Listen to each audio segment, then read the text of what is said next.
Seltzer Kings Podcasts. Want to shop Walmart Black Friday deals first? Walmart Plus members get early access to our hottest deals. Join now and get 50% off a 1-year annual membership. Shop Black Friday deals first with Walmart Plus. See terms at walmartplus.com.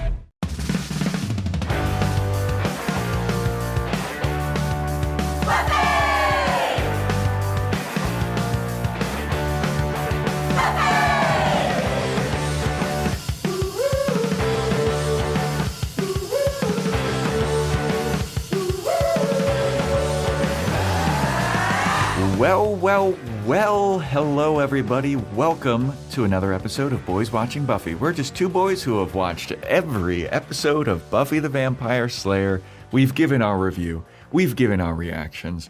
We're your hosts. I am Joe Welke. I am Vance.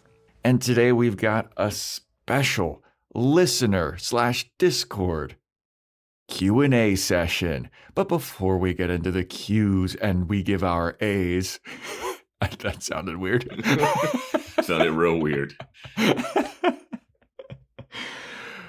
We have a shout out. Shout out. We want to give a shout out to Holly Watson. Holly Watson, thank you so much. So much for your 5-star rating and review. We really appreciate it. If you want to get a shout out, Apple Podcast 5-star rating and review, Spotify 5-star rating, take a screenshot of it, send it into us. Into us. Yeah. So there's that. Yeah. Do you want to announce the announcement? Yeah. You announce the announcement. I do the fucking shout out. All right, I'll announce the announcement. We've been talking about this for a while. We've been chatting with some people. I believe Marissa L on Discord. I believe we've been chatting with her, and we've also been talking to some behind the scenes things to get the tech right. Yes, but this coming the next Friday from when you're hearing this. Coming Friday. It will be it will be that Friday. The Friday of this week. What is the date of that? I forgot. The 23rd. The 23rd. I should not have been doing this announcement. On the 23rd. Joe's always wrong, right? On the 23rd of the month of August, we will be doing at I believe 4 p.m. or 3 p.m. 4 p.m. Pacific. 4 p.m. Pacific. 7 p.m. Eastern, which is the only time that matters in the world. Yes, apparently. Joe and I will be doing a live watch of Hercules on the Seltzer Kings Discord channel. Mm-hmm. Now, we will have links to that on our Discord, which you can find in the show notes. You can find links to our Discord in the show notes. You can go to Instagram and find it there. We're just going to be watching Hercules just live. You can ask some questions while we're watching it in the chat. It's a new thing. We haven't done this before, so we're just going to try it out. And should be fun. First question: who put the glad in Gladiator, Vance? I have not seen this movie. I've not seen Hercules. This is Hercules, the Disney animated movie. Mm-hmm. Just to be clear, I have not seen this movie probably since it came out or something. I have no memory of it whatsoever. I remember the look of it, but I have no memory of this movie. Man, you're going to be happy. This movie's great. I may have watched it within the last year, I think. It's so good. Okay. Yeah. But yeah, we'll be doing that. Join our Discord. That's where all the updates generally are for podcast stuff in general. Join our Patreon, patreon.com/Boys Watching Buffy, where we're doing Boys Watching Angel. Vance texted me last night about Angel, and he was like, I got some thoughts. And I was like, I cannot wait to hear your thoughts about this episode of Angel. Yeah, I have the answer to the question of, are we in or are we out? Are you in or are you out? We do Boys Watching Movies, where we just did our Trap episode, the M. Night Shyamalan movie, and me and Vance are still talking about that. I'm still looking up stuff about that movie because it is absolutely confounding. I think I've finally maxed out my Trap media. Yeah? Yeah. So that's there. Joe's Fashion Report / Corner still lives up there. I'm working on trying to do a little something special for that little series, but it depends on if Little Miss Tata's for Now is available, because it will involve her. Okay. A little spoiler alert. That's a tease. A little tease. Yeah, That's a tease. So there's that. And you want to crack open what we were drinking today here, Vance? Yeah. Oh boy, you're going with the Skittles, huh?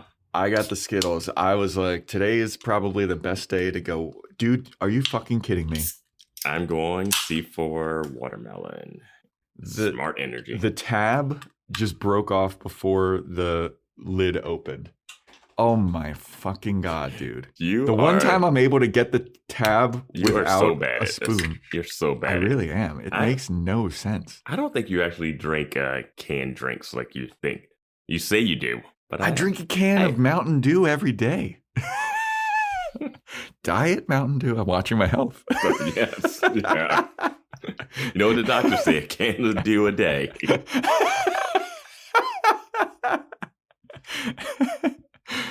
Oh, man. I haven't had one of these Skittles ones in a long time, and I'm a little terrified. You're going to be wired. And then you're going to crash hard. The Skittles ones, I don't know why. They just hit you so much harder. Like the watermelon one is fine. The Dream Float is a nice little energy boost. The watermelon one gets you a little bit more than the Dream Float. This Skittles one just fucking kicks your ass, dude. That one does not play around. Of all the energy drinks we've drank on this show, it's that one. Wow. Yeah, it lives up to the C4 name. Like it is explosive. Yeah. So, but anyway, yeah. Shall we get into these questions that our listeners have presented for us? There's a lot of questions. There's a lot of questions. We're going through them. Our plan is to do them all, I guess. This may be a two-parter. The plan. This may be a two-parter. We'll see. Yeah, if we are like halfway through and we're 2 hours in, this might be a two-parter because we want to get to all the ones that we have here, but good Lord, there's a lot, and there's a lot of detailed, very thought-provoking questions that I looked over before we started recording. I was like, oh my God. I am coming into this very fresh because I have not pre-read any of the questions besides the first one, which I still don't know my answer to. Yeah, the first question that we have here is, which character would you most likely want to marry regardless of gender or sexuality? Now, I think this is a very easy answer. Okay. I'm going Tara. I mean, she was very clearly like the best partner in the series, and she knows witchcraft. Now, I don't think that Tara is necessarily the hottest person, but that can only get you so far. Tara is good looking, but all the other like people that I would consider better looking have some screws fucking loose, dude. They all have screws loose. That's what, when I went through the thing, because you would think, oh, Buffy, right? She's attractive, but no, that's too much. That's too much problem. Yeah. Anya can't do Buffy. She doesn't let anyone in, as we've seen multiple times, and as she's admitted. Yeah, all of the main Scoobies have their flaws, and I can't pick any of them. Yeah, and I include Giles in that. Yes, that's what I was thinking. Include the vampires. Giles is including Angel Dawn. Spike. Including Dawn. Like Dawn is more Dawn stable. Isn't even real. Dawn is more stable, but it's still just something just doesn't feel right there. Yeah. When you said Tara, that made me think, would I go Oz if we're going regardless of gender and sexuality? I mean, it's Tara or Oz, but then you have to lock Oz up for 3 nights out of the month. Yeah. You'd have to build your own basement jail or something. You'd have to take him to library jail. But it's not like full moons sneak up on you. Yeah, that's true. There are calendars. Yeah, it's not like, oh, and shit. Oz, Oz was very considerate of that after a while. Yeah. He was like, hey, it's coming to be that time. I'm going to go lock myself up. Yeah. I'm thinking of marriage as like a long thing, it's like that longevity part of it. And I'm like, who could I like hang out with that long in this group? And Oz seems like he has enough uniqueness, but enough like weird, quirky. I don't know. I think I'm going to go Oz. Just yeah. I mean, that's a good answer. I think I find Tara a little too dull for me. Fair. That would be my only issue. That's a fair point. But not a bad pick. Safe pick. Yeah, no, Very I think that pick. she's Safe definitely the safest. She's a good listener. She listened to Buffy's woes. And she has some witch powers that come in handy, but not crazy. And she doesn't abuse her power. So when push comes to shove, she can help you, but she's not going to go overboard. Now, how about Joyce? No, because you're still going to have to deal with Dawn and Buffy if Joyce was alive. Oh, I'm a stepdad? No, thanks. Yeah. Never mind. Your stepdad, and I bet you the ex-husband shows up when you show up. Oh, yeah, absolutely. Yeah, I get attacked. Yeah, you get attacked by everything that's attacking Buffy and Yeah, and Joyce can't defend herself. Yeah, you end up falling in love with Xander when he bewitches you. Yeah. P-dubs, you wouldn't want to do that. No. He'd just be complimenting himself the whole time. Negging you to death. Yeah. That was a good dinner, but I wouldn't say it's the best dinner I've ever had or anything. Oh, I'll make you 5 dinners right now. Prove it. You're not a better cook than me. Yeah. Could be Faith. Could be Angel. Could be Spike. Yeah. Yeah. Who else? I mean, that's basically it. Yeah. Tara and Oz. Those are your options. I thought about Amy the Witch pre-Rat, but that was just, she would turn awful. Yeah. Yeah, she had quite an arc. Mm-hmm. Yeah. All right. Question 1. Question 1. We're done. All right. It only took 3 minutes. We're off to a hot start here, Vance. We're off to a hot start. You know what people want? 1-word answers. Let's go. Yeah. All right. Next question is from Freezer from Discord. Hey, what's up, Freezer? Do you understand any of the appeal the characters most of the fan base really hates, like Riley, Xander, Kennedy, etc.? Okay, do we understand the appeal of any of those characters that the fan base hates? Yeah, I feel like I've argued that the whole time. I started the Xander Debate channel. I made a Xander Harris Defender shirt. We said that Riley is like the best option for Buffy. Now Kennedy's the one. Well, we understand why people don't like Riley. Yeah, I think it's been mentioned on Discord recently that Riley did come right after Angel. Also, well, you brought that up. No. I meant when I brought up that it was hard for him to like act against her. Oh, okay. But in the timeline, if you're watching the show and super invested, you're really, because we were never super invested in the Angel Buffy relationship or the Spike Buffy relationship. But other people were like, that is it. They should be together. Yeah. That is that high school crush thing. And then you got this new guy coming in. One true pairing. Okay. Yeah. So when Riley comes in, you're like, oh, boo, he's not Angel, right? Yeah. I never really pictured it that way when I was watching it, but I could see that affecting people. But Riley was kind of dull. They didn't have the chemistry. Yeah, I get that hate. And the Kennedy hate I also get, even though I didn't care enough. I thought that this question was like, do you, whatever. I get why people don't like Xander. I disagree with it.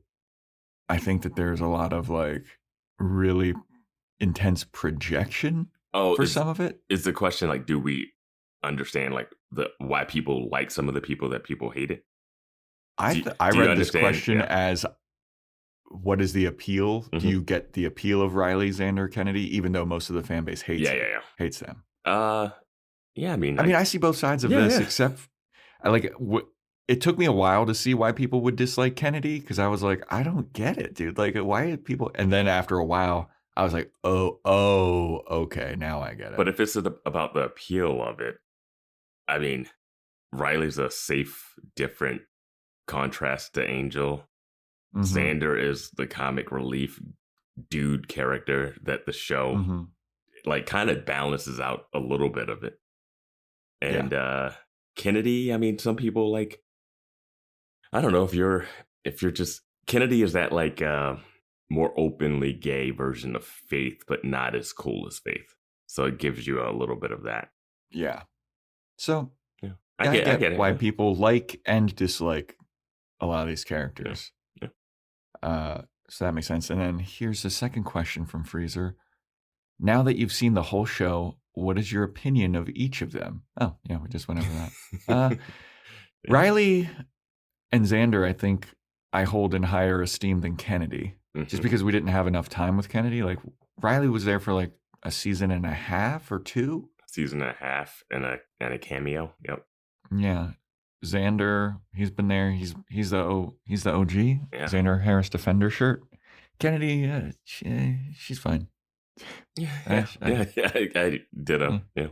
Yeah. All right. Number 1, rank your favorite seasons. Did that last episode. Check that out.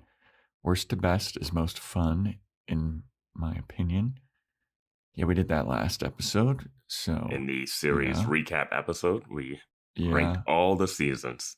It's a good episode. Good. it was 3, 2, 1, 5, 6, 4, 7 for me. And you'll have to go to the series recap to get mine. Okay, and second question from this person. What moments do you each consider the most out of character in the show? Oh, okay. Giles swinging that axe. Yeah, that was weird. The scythe matters joke. That was just out of like the seriousness of the episode. Yeah, it was out of. I could see Willow doing it, but just the timing just didn't seem right. But I'm trying to think out of what moments. When Oz came back and was like very possessive of Willow and was like, "What? You're dating a girl? I can't handle my werewolf stuff, even though I went to Beijing or wherever he went." Don't speak about my husband that way, Joe.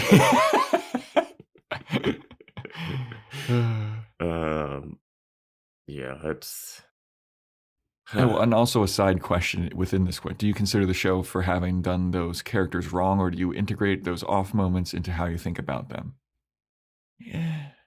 I think for me, I've always mentioned that Giles, I thought they did wrong. Like Giles they needed a better way. I know he didn't want to be on the show when they had him leave, but they needed a better way to have him leave. I didn't buy him just up and bouncing on Buffy after she came back to life. I mean, he was ready to bounce on Buffy like before that 4 times. Yeah. Maybe it is in character. But it's like when he was ready to bounce in the beginning of season 5, that kind of made a little sense. But once we got to season 6, it was just like, why are you see what her life is like. Yeah. No mom, bills piling up, existential crisis. And he's like, all right, I'm out. Yeah. Yeah. And it was just, I don't know. And then when he comes back, he comes back and it's like, he's doing the same stuff. Yeah. Yeah. Just that for me, I felt like kind of massacred his character a little bit in my eyes. Other people might not see it that way, but. Here's a kind of out of character they did Buffy wrong is when she made Doris go absolutely insane. Good call. That one was... That was tough, dude. I really was like, if I wanted to think if I was like younger and watching this, would I just think that's funny?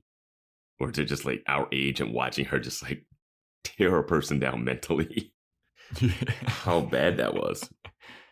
Yeah. Yeah, I mean, if I was younger, I would probably be like, take that, Doris. Yeah, don't tell her how to raise her sister in a safe household. I'm going to go skateboard away. Ollie. Yeah, that was pretty tough. Mm-hmm. But was it out of character? Because Buffy is pretty spiteful. Yeah, I mean, this is the same Buffy who, at the beginning of season 7, meets a bunch of ghosts of people she couldn't save and says, I don't give a fuck. Yeah. Yeah.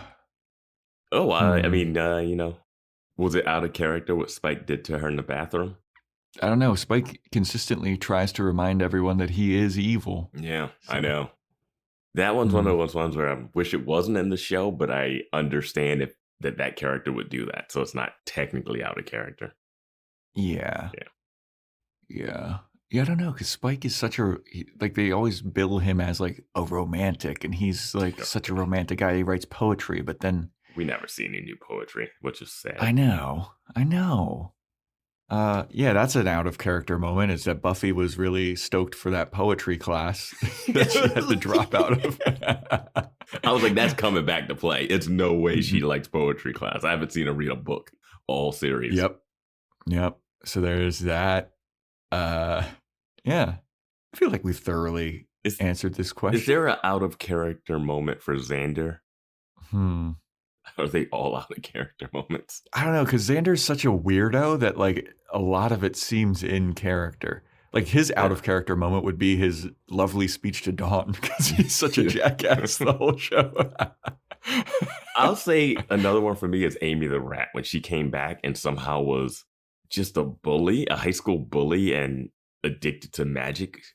You've been a rat for years. How did you... And super powerful as a witch. Like, she's like going toe to toe with Willow in the Bronze. Yeah. And it's like, but where did you learn all this? We've seen Willow learning all of it. Yeah. Well, I guess her mom was a witch. Yeah, but she didn't. But she hasn't had the years. Yeah. Yeah, man. She should be like struggling to walk on 2 feet. Yeah. All right. Well, there's that question. Yeah. Thank you for whoever wrote that question for including it. All right. Next.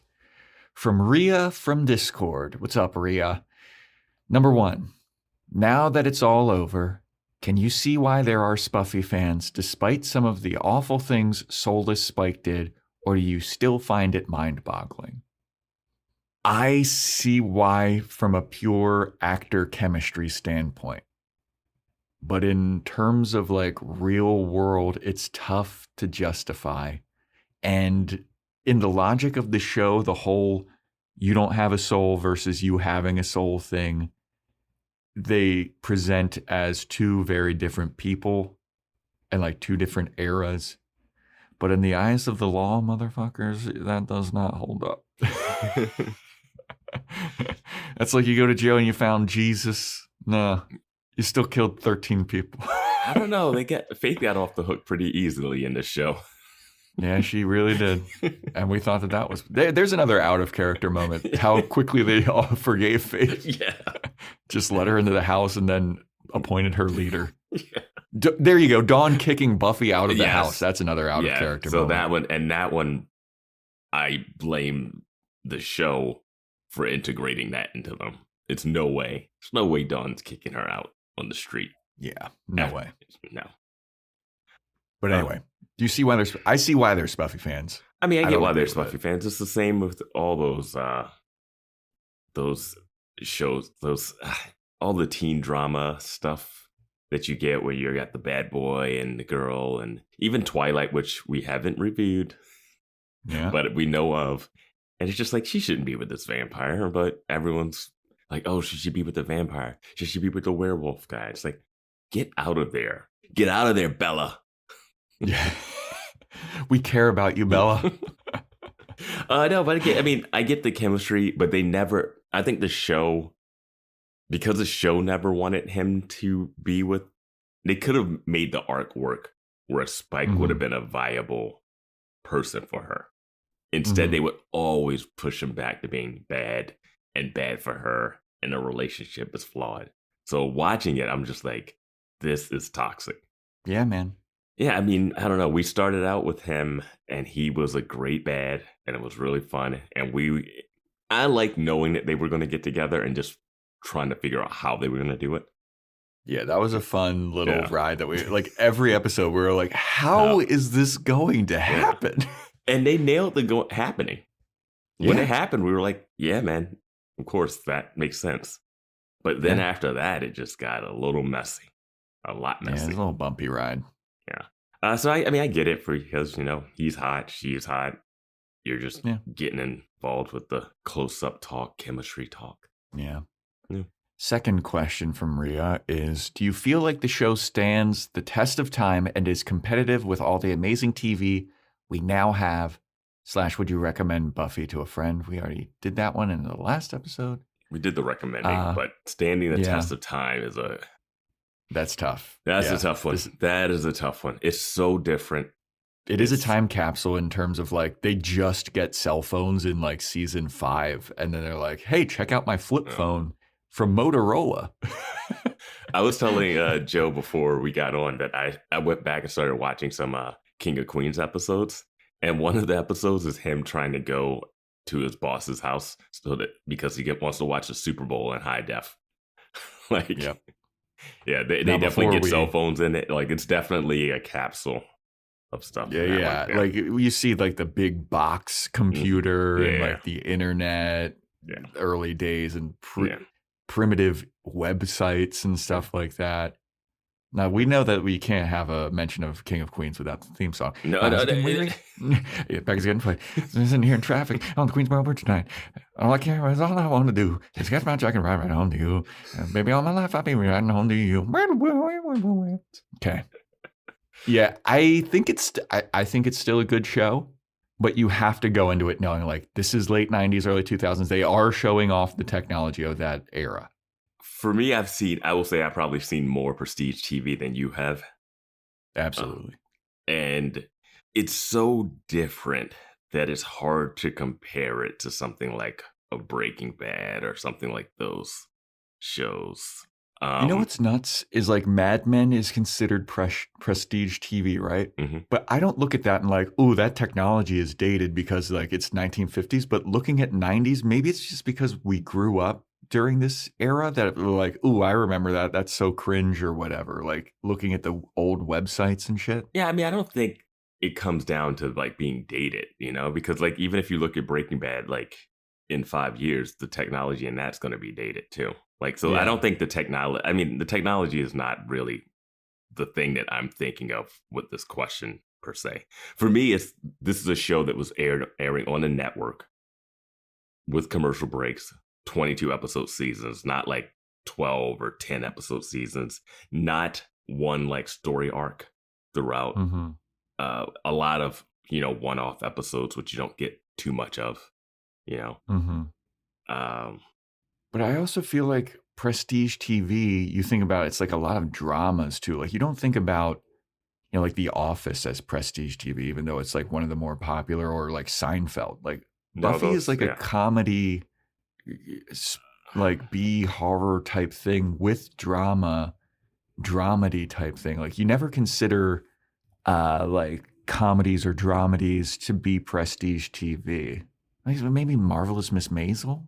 Yeah, Marvelous Miss Maisel would fit. I don't know if it's technically prestige, but that would be more of a like show that relate like in a like you won't pick this with Succession. I'm looking up some shows like The Americans, which I enjoyed. People like I just don't think that you can hold this up with prestige TV because it is so campy. Mm-hmm. Like I can understand its cult status, but I don't think that it would compare to like the amazing TV we have now. It's very tricky too because of the nostalgia factor of most of the people that really, really love this show.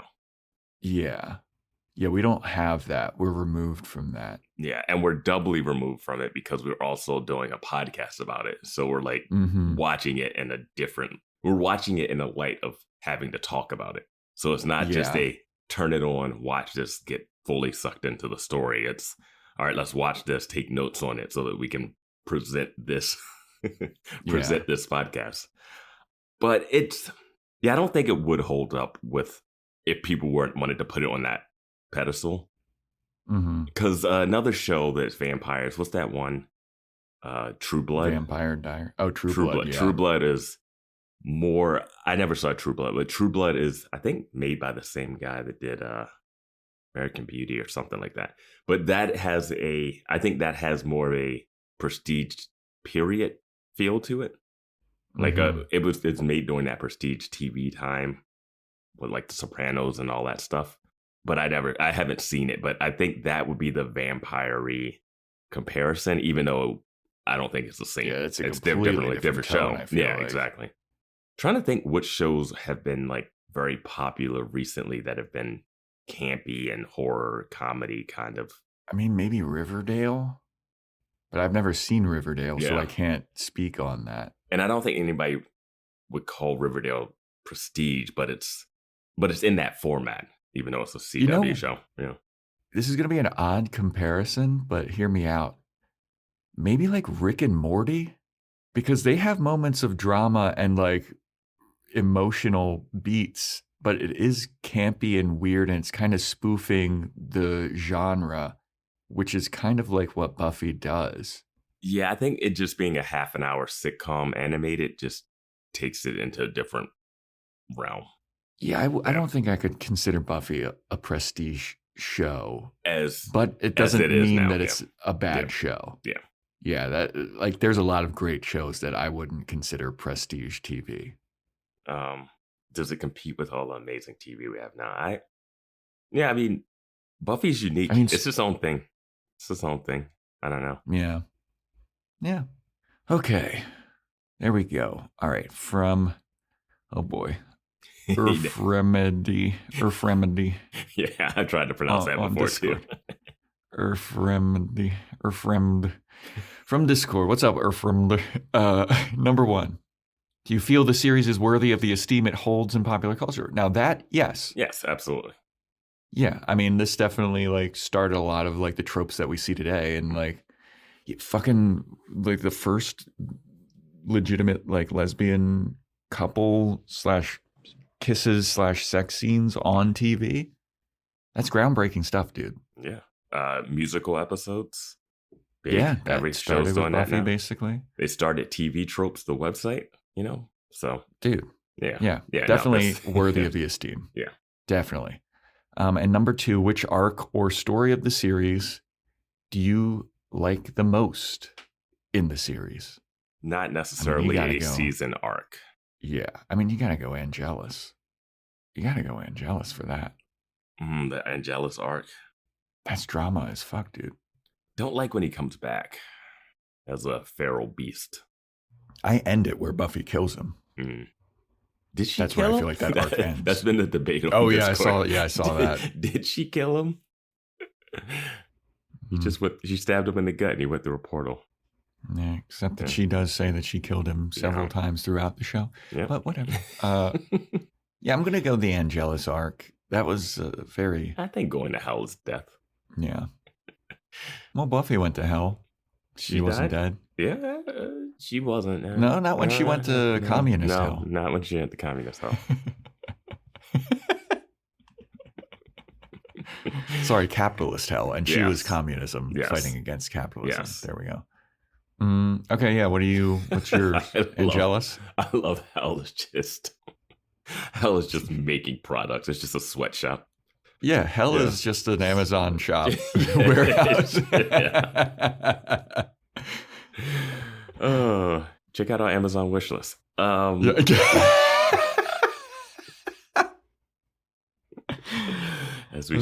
we sip our energy drinks. Yeah, from that said Amazon wish list. Thanks. As we drink from the teat of Amazon. What arc? Okay, what arc do I like? Yeah, I'm trying to think of one that's like better than Angelus. Like, but I wish I could say I loved the Amy the Rat arc, but I didn't love when she came back. I loved that they kept teasing it a little bit.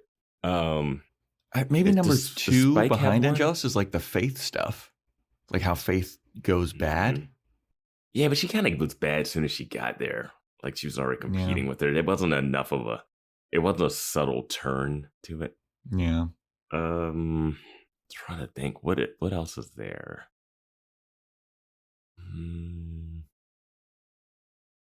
Spike getting a soul, not my favorite. Spike getting chipped, really didn't love that. Yeah, that one was tough. Spike being chipped with a soul. Good God. I know. I really felt P-Dubs when he was like, so wait, what? He's gonna like when he was trying to make sense of that whole storyline in his office with Buffy and Giles, I was like, yeah, I feel you, bro. Oh, what story arc? Dawn, not necessarily. Dawn being in there was interesting.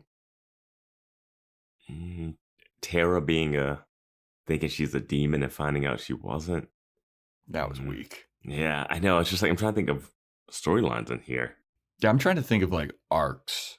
Like, hey, you know what was funny is when Oz found out that he was a werewolf when he called his family. He's like, hey, remember little Jimmy bit me? Is he a werewolf? Oh, yeah. How long's that been going on? So we'll have to talk about that when we talk about this Angel episode. But I was thinking about that a lot. I was like, Oz took that in stride.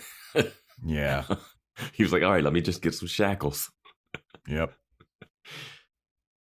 That was pretty funny. Like him becoming a werewolf him becoming a werewolf was pretty fun. Yeah. I think I might be with you, the Angelus stuff. Yeah. Yeah. That whole run from Passions on, and then him complaining, him like feuding with Spike and flirting with Drusilla. Yeah, oh yeah. Yeah. He's a evil, sadistic son of a bitch. But sexy as hell. Oh yeah. And Buffy should have just said, you know what? Let's make this work. Yeah. Team Spangel. Spangel. There you go. Get them all. 3-way. Team Double stuffed Buffy. Actually, they came out with a double stuffed Buffy Oreo when double stuffed Buffy. I'm team double stuffy. I'm Team Spackle. I'm Team Spackle. Oh God. Wait, what's Spackle? I don't know. All right. Yeah. I think that Team Spider. Buffy Snyder. Frizzle Snyder. Oh, Buffy Snyder. Nice. Okay. These are from JL. What Giles over all the seasons is the best Giles? Definitely none of the Giles from season 7. Chainsaw Flaming Bat Giles. Flaming Bat Giles will always stand the test of time to me. That's best Giles. Chainsaw Giles, 1A, 1B. Yeah. Singing in the espresso pump Giles, that's pretty good Giles. Now, here's a polarizing one. Swinging the axe Giles. Where does that live? Because you either that's so silly. It's so silly. She's just like, hey, yeah, I fought the priest that gouged out Xander's eye. And he's like, cool axe. Yeah. I've never held an ancient weapon before.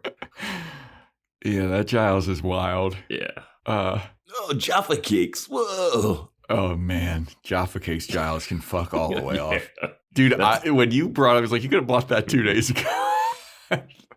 They act like they were like there was no food in Sunnydale. Yeah.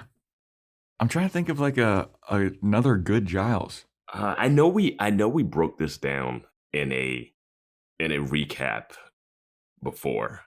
We were ranking the Gileses. Mm-hmm. Let me see if I can find that, because I know there was another one listed. I mean, Once More with Feeling Giles, his song was But I, Buffy. It was very breathy. Like, his voice is better than that. Maybe it just doesn't fit that song or something, but like, we've seen him sing before, and it's good. Yeah. But I wouldn't hold that Giles very high. Once More with Feeling Giles. Yeah, I mean, that's also him when he's like, I gotta leave you, Buffy. Yeah, and then there's also riding horses Giles in England. That's a tough Giles. I found in our season 4 recap, we had a question. And we had what is our favorite version of Giles? And we had Chainsaw Giles, Flaming Bat Giles, Knocked Unconscious Giles. Oh, that's a good one. Ripper Giles, Guitar Giles, Disappointed with Buffy Giles, and that's a good one. And Frustrated with Xander Giles. Oh, Frustrated with Xander Giles. Yeah, that's a good one. Yeah. Yeah. He's up there too. Yeah. I'll say first episode, Giles. That one. I'll go. Yeah, Giles, that's a good Giles. Yeah. I can't believe that came back. That was incredible that Buffy called him that. Yeah. So yeah, that's best Giles overseas. Like the later season Gileses are. Ooh, what about powered by the Coven Giles? That was a pretty badass Giles going toe to toe with Dark Willow. I don't care about him going toe to toe. The entrance was good. That was I remember saying on that episode that I literally got chills. I'd like to test that theory. Mm-hmm. Fucking great. Yeah. That's up there too. That might be number 2 or 3. But I do think early season Giles, when he was stumbly, getting knocked out a bunch. Mm-hmm. Yeah, there's a good charm to that. Yeah. All right. And the other question from JL, do you think if Charisma, aka Cordelia, would have stayed on Buffy, she would have fit into the future seasons? Like what? Seasons 4 to 7, how would Cordy fit in? That's an interesting question. That is interesting. I think she would have fit in fine. Yeah, they would have made it work. There isn't another character really like her. Oh my God. Seeing her and Anya go at it would be amazing. Oh, that's man. it. I just want it for that alone. I feel like she would have trashed Riley for being boring. Her and Riley would have bonded, and she'd have been like, "Yeah, the Scoobies are weird. I'm like a fringe Scoob." No, she would not have bonded with Riley. She would have made fun of him. She would have made fun of him, but then she would have bonded. Her edges get sanded off as season go on. Yeah. I think she wouldn't have been like, even with Anya.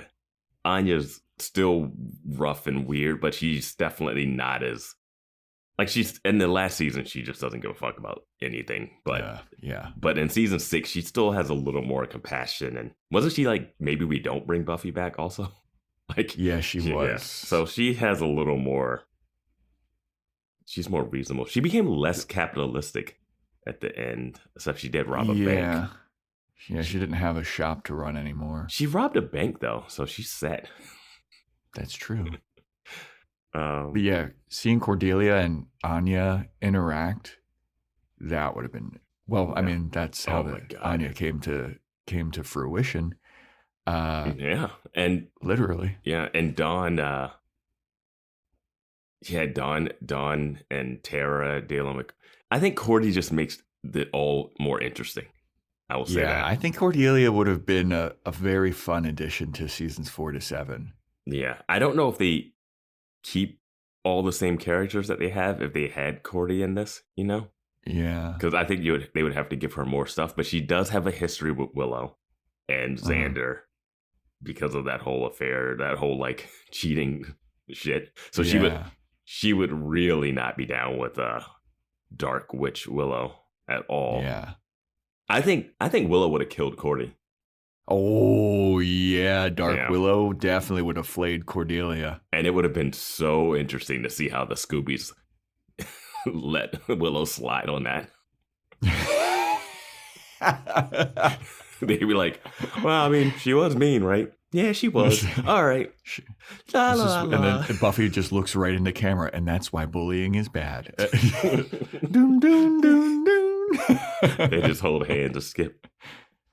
I'm going to go for a walk outside now. Be a star. Don't bully. Yeah, I think that, I would have liked to seen how Cordelia would have phased into seasons 4 to 7. Yeah. She probably would have hooked up with P-Dubs. I don't think she'd like P-Dubs. He would have negged her so hard, dude. She would have fallen right into his trap.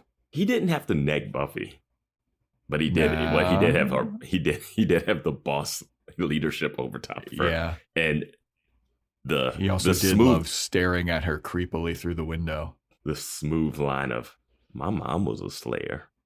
Yeah, but I think Cordy would have been great. Yep. Good question. Right, good question, JL. Yeah, that was a good question. Thanks, JL. Next question is coming from Lucy. What up, Luce? What was the worst moment in the series, in your opinion, for each of the Scooby Gang? Okay. Buffy with Doris. That's pretty tough. I don't know if that's the worst moment, but That's just the one that came straight to my mind because we talked about it already. Buffy's been in 144 episodes. She's like, that time she was invisible. When Buffy fucking trashed Chloe for killing herself. That's low. That's really bad, dude. I know people try to spin what she said to that girl who was being abused in school. It's like, try not to get hit. Mm-hmm. I didn't love the way that came across. But I do think the Chloe one was real weird line for the audience that's watching this too. Yeah. Yeah, man, that's bad. Yeah. I'm only doing the core 4 for the Scooby Gang. Yeah, not Dawn, not Giles. Yeah, the extensions, no. Well, I already said Giles' worst moment, so yeah. I think just leaving. Yeah, Giles constantly like abandoning Buffy when she needs to. Like, here's a check. I'm leaving. Willow, I feel like Willow's worst and was fucking okay. The forget-me-not pillow situation was low as fuck, dude. Fucked up. Yeah. Oh, we're fighting? I shouldn't be using magic? We're going to forget about that. Yeah. I know that she flayed Warren, but like, we also were like, yeah. Yeah, you can flay Warren, but you did not. Warren got flayed because he fucked with Tara. Mm-hmm. Willow's worst moment, fucking with Tara. Mm-hmm. Yep. Tara, that sweet baby angel, my wife. My wife. My wife. Yeah, that was awful. Yeah. And then Tara being like, you did it. Promise that you're not going to do magic. And then Willow just does magic 10 minutes later. Like, oh. Yeah. That's bad. Yep. So yeah, the forget-me-not. Now, Xander. I think he's the perfect character. I don't think that he's... Yeah. He hasn't done anything wrong. I mean, using Amy's witch powers to try to get back Cordelia, cheating on Cordelia, and Oz, like and his friend and Oz, like adding to that. The hyena pack trying to rape Buffy. I think that's more him under spell type situation. But then the cover up. I agree to not. I think he shouldn't bring it up because it's just more awkwardness. They think he doesn't remember it. He does remember it. But him telling him that he does remember it makes it awkward for everyone. I think is best. Once more feeling. Once more feeling terrible. He skates. That's really bad. I blame the show more than him for the go get him Angel moment where he tells Buffy, go kick his ass. Go kick his ass, yeah. I mean, you could argue that he needed to say that for Buffy to fight, but also the show brings it up and it puts a little wedge. It puts a wedge that never gets brought up again in between Willow and Buffy. Yeah. Because Buffy just seems to let Willow skate so much. If she had that wedge and she ripped you from heaven, like, I just really wanted one scene where Buffy just laid into Willow. That's all I needed. I know. Just one. It's totally warranted. just one scene where you go like, just tell her off. Yeah. I just remembered another Xander moment that was bad, but I fucking forgot it. Leaving Anya at the wedding. Yeah, there we go. That's I was like, a lot of people will probably say that, but that's nowhere close to the worst thing that he's done. Once More with Feeling is one, man. That one's rough, man. People died. Yeah, lots of people died. Yeah. And then it's just like a joke. Yeah. He's like, yeah, I thought it'd be fun. People are like, oh, Xander. You rascal. Yeah. That's so bad. So yeah, I feel like that covers it. Moment? Chloe, Chloe. don't get hit. Willow's was Tara. Yeah. Is it? Did we do Giles as well? Oh, Giles Yeah. just constantly leaving, wanting to leave.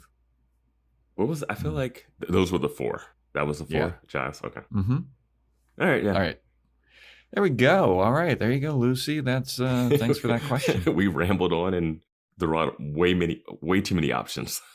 I feel like We got there. We got definitive answers out of that. Did we? What was the definitive one on Xander? Once more feeling. Okay. Yeah. Yeah. Okay.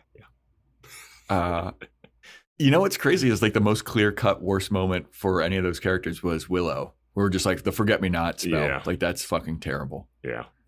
Terrible. Which one was Buffy's? I think that it's the Chloe one. The Chloe thing. Yeah. Okay. I know she did something else awful, but we'll go with Chloe. I mean, hiding Angel from Giles after he came back, and Giles is like, I would like to remind you that Angel did torture me and kill my girlfriend. And Buffy's like, whoopsies. Don't worry, you'll be working with Angel soon enough. Yeah. All right. Next question is from Dana. Oh, this isn't a question. This is just a compliment, basically. Oh, boy. No, we'll take it. Yeah, let's go. Yeah, we'll take it. Well, this isn't a question, but I've heard some chatter on the Buffy subreddit about how people should only listen to this podcast if they hate the show. They are 100% wrong. I love this show. It's my number 2 of all time. And you know what they say about number 2, Vance? It's the shit. I love your podcast. It's clear you like the show, but you have the same issues as the rest of the fans. You're just willing to call them out. This has been a hell of a ride and so much fun. Thank you so much. Well, thank you, Dana. I really appreciate that non-question in the question and answer episode. Yeah, we had a little halftime break with a little compliment, a little pat on our backs. I like that. And Dana's looking forward to Firefly. We're in for Hell another yeah. treat. I'm looking forward to it too. I am as well. Stoked to see where that goes. Yeah, I mean, all right. Can I just say, like, I haven't really dove into the subreddit as much as I thought I would once we finish watching the show. But yeah, I feel like our podcast is one of the ones where we just kind of talk about it as it comes. We don't have when we say something that we don't like about the show, we're just kind of, or like criticizing or nitpicking something, we're doing it just out of just watching it and breaking down the episode more so than coming at it like we hated Buffy and now we're going to do a podcast about the show we don't like. Yeah. We never saw the show. Yeah. Yeah. And you know what? If you're not into nitpicking the show, definitely you're not going to like our podcast. No, definitely. And I'll say there's a ton of Buffy podcasts out there. So yeah. And like we're tackling it from a different perspective and a different angle. And yeah, if you like it, you're listening to this. If you hate listening to this, it's very interesting. Yeah, that's crazy to me. But I saw the one Reddit post about like, I'm so glad that I never have to listen to this. Like, bro, you never had to listen to it. But like, there's a lot of, it's like, what other Buffy podcasts are there? And then people are suggesting other podcasts. Mm-hmm. And then like underneath of those suggestions, like, oh, well, I don't like that podcast because of XYZ. Mm-hmm. Oh, here's another one then. Well, I don't like that podcast because of XYZ. It's like, you gotta pick and choose your poison, The Buffy fandom is all over the place. There's not just one single mindset to it. Yeah. Hey, it's Kaylee Cuoco for Priceline. Ready to go to your happy place for a happy price? Well, why didn't you say so? Just download the Priceline app right now and save up to 60% on hotels. So whether it's Cousin Kevin's Kazoo Concert in Kansas City, go Kevin, or Becky's Bachelorette Bash in Bermuda, you never have to miss a trip ever again. So download the Priceline app today. Your savings are waiting. Go to your happy place for a happy price with Priceline's Black Friday sale. Save now and travel later with our best deals of the year. Go to your happy price, Priceline.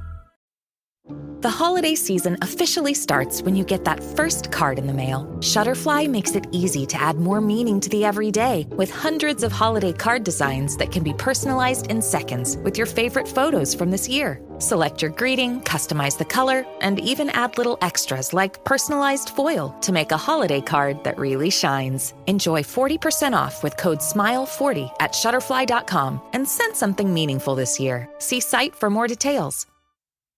All right. Next question from Sarah B.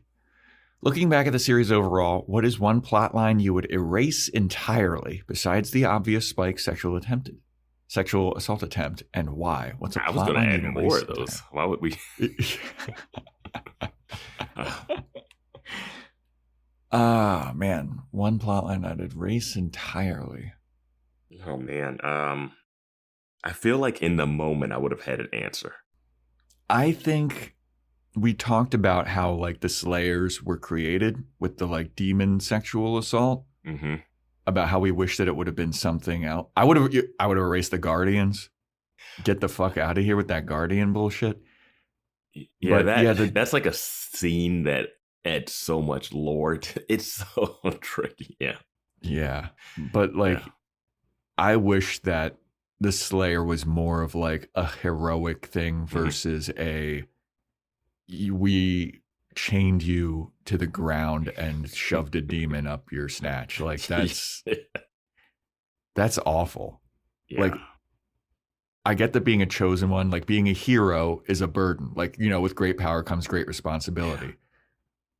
But having it happen like that, I didn't love. It just muddies everything about Slayers being like chosen and great and how good it is. Like, we know the burden of being a Slayer, but Slayers are the ones that help fight back evil and everything. But then you find out it's like, oh, this should have never been. Yeah. But then you have to think, if it should have never been, then what would happen if the Slayers run around? I always have a weird issue just knowing how big the world is in Buffy. And like, we see different countries, we see vampires all across the globe throughout the Buffyverse. Yet there's only one Slayer and they're in one Hellmouth on one little part of the world. And it's like, if she doesn't exist, wait, that's it? And that just doesn't...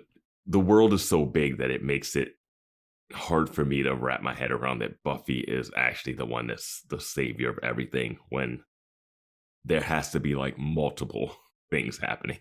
Yeah. Yeah. But back to the question of one plot. Yeah, line, what's a plot line you would erase entirely?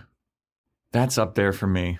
I'm trying to think back on the Initiative season and the Maggie Walsh stuff. I'm wondering if the weird mother-son. I wish that would have more.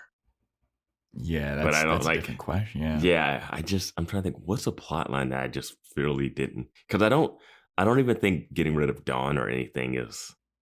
Yeah, I was gonna say by the end of it, I was like, fine, Dawn is here. Yeah, that's like the gut reaction. I feel like of like, oh yeah, get rid of Dawn. She was annoying, but like by the end, I was along for the ride with Dawn. Yeah, I'm trying to think. I love the magic box stuff. Yeah. Yeah, I'm trying to. I know the plot, and I get rid of the Hoffman trying to kill Anya with the hitman. It's done after that. Yeah. Fuck that. That's that came into play like for a total of 2 minutes of screen time afterwards. Yeah, we see Buffy beat up someone that's at her place, and then Spike beats up someone outside of a bar, and that was like, all right, you're good. Yep. Yeah, I get rid of that. That's what I get rid of. Yeah, that's a little one, but it's a little one. Like, but what? Yeah, I know they needed some reason for her to stay at Buffy's place, kind of, but you could come up with something else. I don't know. All right. Question number 2 from Sarah B. If you had to live in Sunnydale, which character would you choose as your roommate? Xander. He seems the most fun. He could play video games, watch movies, and like he doesn't come home with like he comes home with trauma, but he makes jokes about it. Like when Buffy comes home like battered and bruised and beaten, you're like, fuck. I gotta take care of her. Like this is gonna be an awkward. Like Xander comes home with an eye patch. You're like, oh, Xander. And he's like, yeah, party in my eye. Everyone's invited.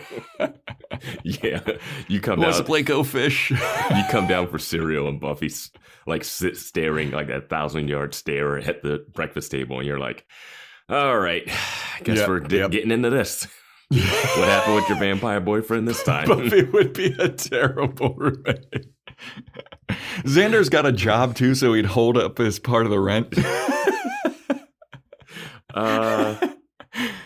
You know what? I mean, if Buffy's your roommate, everybody's coming to attack you. Yeah, Xander surprisingly, once he got out of the basement, had less people attacking him at his apartment. Yeah. Willow you just don't know if she's going to go dark. But the magic is fine, but she's bringing too much stuff to the table. Yeah. I mean, you could have Willow come over every once in a while if Xander's your roommate, do it like a protection spell. Yeah, let's get that vampire thing. Well, I guess it doesn't even matter because vampires can't come in. But if you have one vampire like Spike, but Spike has a chip, so I feel fine. He's got a soul and a chip. Yeah, I think it would be Xander, and it might just be us being guys and just we're bros. You'd have to hear him banging Anya. Yeah, I mean, I think if you live with any guy that's picking up, you would have to. I don't think hearing the sex with Anya. I think the having Anya around might be yeah. Because you Anya being that'd be tough. If you had the roommate that has the girlfriend that you don't like, and it's just like, oh boy, she's on the couch tonight, huh?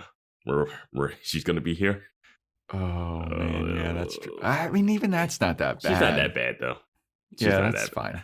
I'm picking Xander. Compare with everyone else. Like maybe you do Giles if he had that sick ass apartment again, and you got enough space. Yeah. Dude, his place was so dope. But Giles would be a little too he would be so judgmental about anything you did. Yeah, if you got a computer, he'd be like, this fucking piece of shit. Yeah, as he reads his ancient text. Yeah. And he got attacked a lot in his house. Yeah, way definitely. too much. Yeah, I'm going Xander easily. Yep. All right. Here are the next questions from Michelle Malone, one of our energy drink providers. Mm-hmm. Michelle Malone. Question number 1. What up, Michelle? Do you think they should have went ahead with the Buffy remake like it was rumored a few years back? I don't know anything about that. Yeah, apparently they were trying to reboot Buffy. I think it would have ended up like that Sabrina the Teenage Witch remake where they would have went like dark and gritty, or like Wednesday, like that type of stuff. And I don't think that I would have liked that. That makes me think about that Prestige TV question of how Wednesday looks and the Sabrina Teenage Witch. Like that's the more modern, or that's this era's way of making TV. Yeah. But Sabrina the Teenage Witch, the show with, what was her name? Melissa Joan Hart. That was a fun show. Yeah, fun show. Was great. Little Salem the Cat. Yeah. Caroline Ray. Salem the Cat, that voice is also on King of Queens. That guy, he's a producer. He's also on. I love that we reference that one sitcom so much. I know. And people are like, what are you guys talking about? There's so many bigger sitcoms. The Paul Blart guy? Here Comes the Boom. The guy who played Sean Payton in that movie. Oh, God. Yeah. But yeah, you know what? That is the Wednesday, Sabrina. Mm-hmm. That's what Buffy would have been like. Yeah, Riverdale is that too. It's like yeah, and people love Wednesday. I did not love Wednesday as much. I didn't watch it. Didn't watch the Sabrina one because spoiler. We just talked. I used to fucking love Sabrina the Teenage Witch when it was on TGIF. I watched it. I enjoyed it. I mean, I watched it. The cat was cool. Yeah, I liked they even had a cartoon, Sabrina cartoon, which was a lot of fun. Yeah. And there was even Archie's Weird Mysteries, which was like the same type of animation. And that's like a Riverdale-ish type thing. I fucking loved Archie's Weird Mysteries too. Now, would the remake be someone else playing Buffy, just a new cast, and just like doing the same thing? Yeah, do you think it'd be like Buffy is that new Slayer's Watcher, or would it be like a new Buffy? I don't know anything about it. I'm just Googling it now. Yeah, I think that it probably would have been like new cast. 6 months ago, there was a Reddit thread talking about a Buffy the Vampire Slayer reboot being on the way. Like, I do not know anything about anything that's been talked about since then. I mean, if they do a reboot, we'll have something to watch and talk about for sure. Here's the thing about it, though, is you're not going to please the original fans. Here's the thing with these reboots. You're not going to please the original fans, but they're going to tune in. Yep. That's why it doesn't matter. It doesn't matter if it's good or not. You know what? There would be a reboot of it, and Xander would be black, and Willow would be Hispanic, and Buffy would be white, and all those alt-right YouTube channels would have a fucking field day. Yeah. Be like, oh, what? They have to race swap everybody. Oh, it's so fucking terrible. When it's like the thing that matters the least. I know. I've always said it's one of the issues that they have where they want to reboot. They want to reboot stuff from the past, but then they want to do the inclusivity part. And it's like, you know, you can do the inclusivity with an original idea because no one will be like, well, my childhood was raised on Buffy being white. But I will say, I think that the Buffy fans wouldn't be no, the mad Buffy, about the Buffy race swap fans wouldn't be mad about the swapping. It would just be the internet, like Loud Boy trolls just looking for clicks and preaching to their like aggro base. Because that's exactly what happens. Did you even watch Buffy in the first place? No, never. Like, was that like a part of your fucking childhood? No, you weren't. That's like us never watching Buffy, and it comes out and we're just like, fuck this show, man. How can they change that? And it's like, yeah, that's not really a thing. The show might actually suck in its own right. Yeah. You know what would fucking happen? Giles would be a younger, sexy black man. They would absolutely do that. A sexy, hot British black guy. It's always interesting when they do the swaps, like who they decide is swap worthy and who isn't. Well, isn't there's that theory that every time they race swap somebody, it's like a redhead? Yeah, we were chatting about that, like that redheads get race swapped a lot. Someone on, maybe, I forget who on Discord I was having that conversation with, because I hadn't noticed that as much. I think somebody like... But they brought up picture. They had the receipts. Yeah, they had a picture of like all of the ones that have gotten race swapped. I'm like, oh shit, no way. Yeah.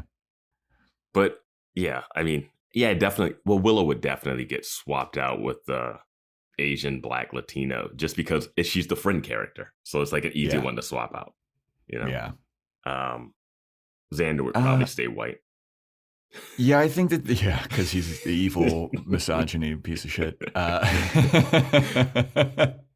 What is this question that we're answering? Because we were on a tangent. I had to look back at that. Do you think they should have went ahead with a Buffy remake?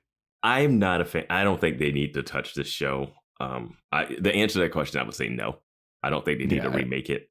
I don't think they even need to do a follow-up with it. They did a bunch of comics that people still talk about.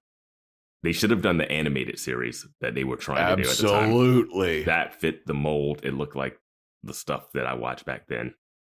And that could have been cool. You know what would have happened if they did make a Buffy remake? It would have gone for 2 seasons and then would have quietly got canceled. And that would have been it. Mm-hmm. Yeah, probably. That's what happens with all those fucking like Netflix shows. Yeah, this would have been on NBC. I don't know. Because they have that Frasier reboot now, and it's like it wasn't Isn't great. That on like Peacock or something? It's on Paramount, and you know, people that like Frasier. I'm a person that liked Frasier, but the reboot's not great. But I definitely watched it, and I can say the reboot's not my favorite, but if you like something, you are gonna watch the new thing, and sometimes they try to make it for a new audience, but they know that they have their core audience. The people that see Buffy will watch any Buffy thing that comes out.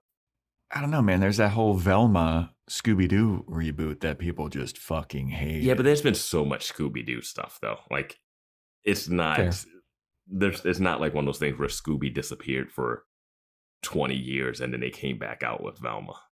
Like, they just had another animated Scooby-Doo thing, like, probably a couple years before that. Yeah. If they do a live-action Scooby-Doo, though.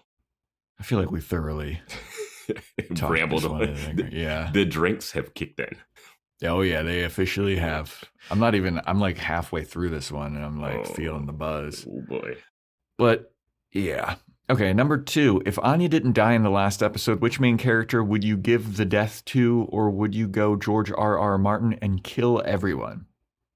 I think we talked about it. I think Buffy could have died and would have had like a Christ-like passing of the torch to Faith, and Faith carry on the Slayer thing and be the leader. And yeah, she had died so many finales that it was just like, maybe they're not going to do it again.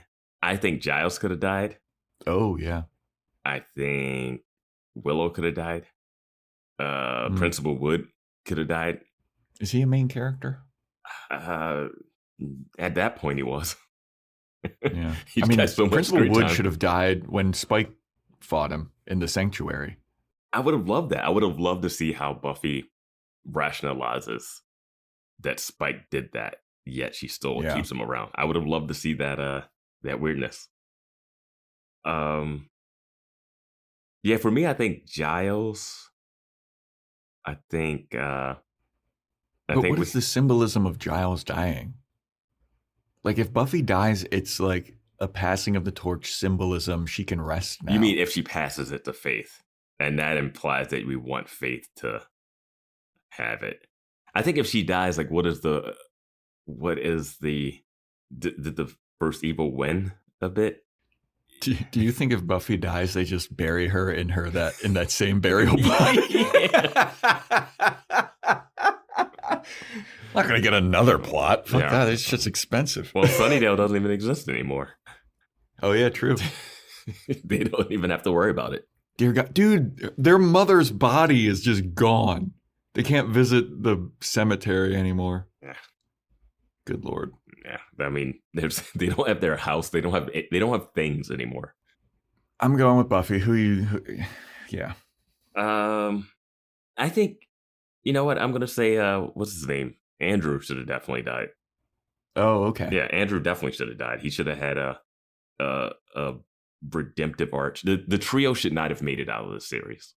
All right. I appreciate that. Yeah. The rest of them, killing Xander wouldn't really do much. Killing Dawn doesn't do much for us. Killing Faith. Faith could die doing something like heroic. Yeah, Faith. Yeah, I could see that. Yeah, that's Faith a good doesn't one. really need to be the last woman standing kind of situation either after what she's done. Yeah. Yeah. Fair enough. Yeah, that would also complete her arc of like, oh, I went from being selfish to selfless. Like she saves Kennedy or something. Yeah, let's complete dies. some arcs and have Faith and Andrew die being heroic in the final moments, which they haven't been ever. Yeah. Yeah. All right. There you go. Alrighty. Next questions from Lorenzo Scott, aka Man Watching, Boys Watching Buffy. Question number 1. Fuck, marry, kill. Glory, Amy the Rat, and Samantha, aka Riley's wife. Well, marrying Riley's wife. Yep, marrying Riley's wife. Fucking Glory for the story. I fucked a hell god. Killing Amy the Rat. You're not gonna fuck Amy, so you I fucked a rat? Only if Amy the Rat is in rat form will I do it. No, I'm with you. Marry Samantha, fuck Glory, and kill Amy the Rat. Okay, question number 2. If Spike and Dracula are old rivals, how much do you think the factor of Spike killing 2 Slayers and no record of Dracula killing any plays into the feud? Is there no record of Dracula killing any? I mean, how is Dracula more famous than Spike if Spike has killed 2 Slayers, you know? People don't even know what Slayers are. I feel like every vampire does. But Dracula's famous in like people know him. Yeah. I feel like Spike the Dracula thing was so weird to me because I can't tell if that was like a real person. I was like, was this really happening? Is this like a joke?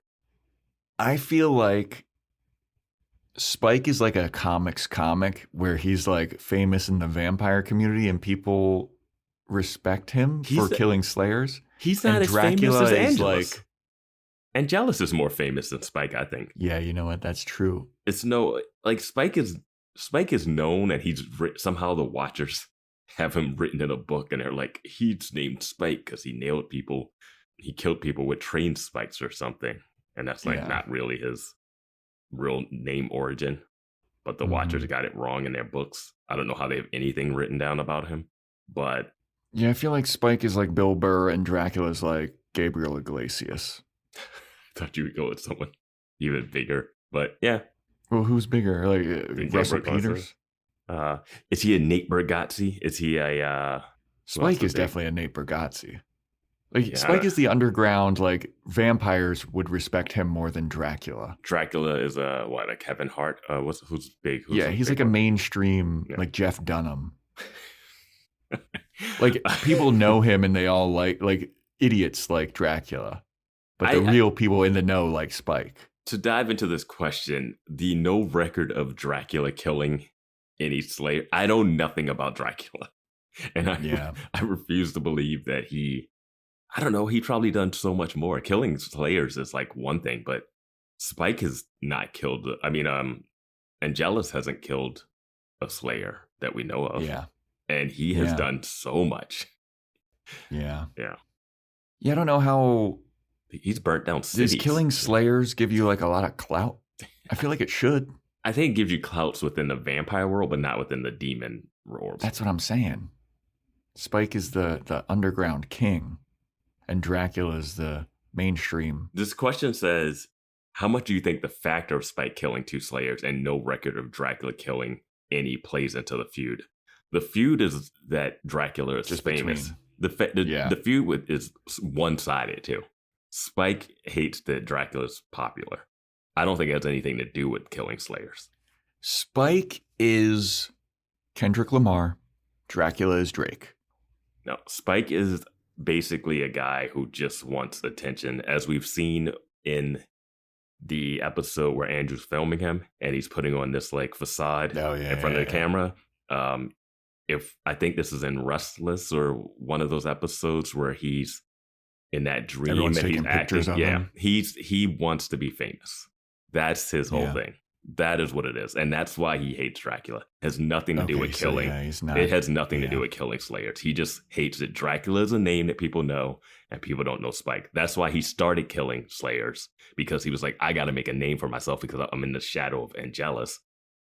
I have to do something. And killing Slayers was his like, this is what I'll do. This was my big stunt. And people were like, sure, that's fine. But you know, another one Spike is come on. Spike is Machine Gun Kelly and Dracula's Eminem. Sure. Spike was like, "Oh, I can't beat Dracula in rapping. I'll go pop punk," and then he goes pop punk, takes over the world. But Dracula is just Vance's. Yeah. All right, let's move on from this one. Thanks for those questions. Yeah. All right, don't know who these questions are from, but you know who you are. Whose on-screen chemistry do you like the most? Buffy and Spike, Spike and Joyce, Giles and Xander, Giles and Spike, Anya and Tucker's brother, a.k.a. Andrew. If none of these, which is your fave? I'm going Spike Giles and Xander's fun. Giles and Xander's fun. I'm going to go Spike and Joyce. It was short-lived, but man, I loved every scene they had together. I feel like if they would have done more, it would have been bad. It would have diluted it. Yep. But that's up there. Yeah, that's high for me. I like Giles and Xander, though. Like just how the disdain he has for Xander's goofiness. Mm-hmm. Anya and Andrew don't have enough time, but they shove them together at the last minute and like, hey, do you guys like this? Don't worry, it's over. You know what was a very underrated one toward the end of their go at it? Riley and Xander. Yeah, they had a moment where it was like, oh yeah, there's the 2 guys. Why aren't they ever in scenes together? Yeah, like when Riley kind of confessed, he's like, I love Buffy, but she doesn't love me, and Xander's left there like, fuck. And once you open up, that's when you're out. Yep. Don't open up. All right, so there you go. Like those. Okay. Speaking of Xander Harris, next question is: now that the series is over, how do you feel about Xander Harris? I feel the same as I've always felt, man. Like he's as flawed as all of them, but he's not the worst thing ever. I think everyone else has done more worse things than him. Yeah. Yeah. You could argue Buffy's done some bad stuff, but you can argue separately because of all the weight of being a Slayer. But yeah. Yeah. I think he's been her best. He's been her most loyal friend, I'll say, even though he's done some weird stuff. Yeah, he seems to be ride or die. Yeah. Except for when they kicked her out of the house. But I will say he didn't say that they should. Not He was speaking like, up. I don't see your plan, but he did not speak up. Not speaking up is a problem. Yeah. But Giles He's was fine. worse in that scene. Yeah. All right. Next question from our boy Holy Fat Fish. Shout out to you, Holy Fat Fish. Favorite one episode vampire? For example, Kralik, Sunday, Dracula, Holden, who is Webbs. And then there's a bunch of other ones. Favorite one episode vampire. Jeez. I think these are up there. Like Dracula's won't make it on my list just because it's it was so I couldn't tell what was. That was a very bizarre episode. It was like silly but very like relevant. I couldn't wrap my head around what they were going for with that one fully. Yeah, they made it seem like, he had some deeper understanding of who Buffy is. It's and the like reason he Giles had- stays. It's the reason Giles stays at the end because she's like, I need to learn what a thing is, and then she kills him, but he comes back. And if you know Dracula lore, I guess he comes back. And then there's so many different Dracula origins, and I was like, I can't even. Yeah. Kralik, I did like. I also liked Sunday. I mean, I liked Webbs, but for completely different reasons too. Favorite one app? Yeah, they're all different. Let's see. Yeah. You know what I'm gonna go with? I'm gonna go with the vampire in the Sunday episode. What's his name? Pedro Pascal. Yeah, Pedro Pascal for his like one moment before he died. Yeah, I think his name is like George or something. I forget what his name They is. had him built up like he might be a love interest for Buffy, which I would have liked. I would have liked. Yeah, I don't know. I gotta go Webbs. Webbs was so much fun and like had a good chemistry with Buffy. I'm trying to think of Kralik though. I'm trying Like to I liked Sunday, but I think Kralik was like more terrifying. Mhm. I'm going Webbs. I'm trying to think of a vampire that's not listed here. It's so hard to go through the Rolodex in the in the brain of. Yeah, especially like when they just all like these list episodes. out a couple of them. It's like hard for me to think of other ones. I'm just trying to think of like, you know what? I like the vampire that came out of the grave and then overheard Willow and Buffy talking about Slayers and then slowly backed away. Yes, That's my favorite one. I was thinking about that one as you were coming to that. Yeah, That guy was smart.